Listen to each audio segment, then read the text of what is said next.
और हमने बहुत से जिन और इंसान दोज़ख के लिए पैदा किए हैं। उनके दिल हैं लेकिन उनसे समझते नहीं, और उनकी आंखें हैं मगर उनसे देखते नहीं, और उनके कान हैं पर उनसे सुनते नहीं। ये लोग बिल्कुल चौपायों की तरह हैं कि तुम पर रहम किया जाए।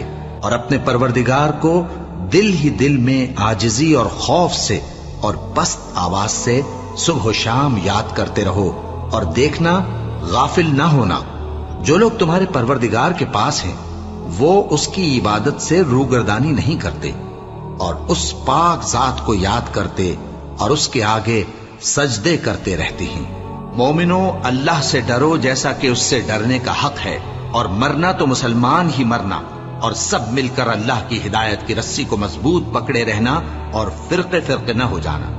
और अपने ऊपर अल्लाह की उस मेहरबानी को याद रखना, जब तुम एक दूसरे के दुश्मन थे तो उसने तुम्हारे दिलों में उल्फत डाल दी।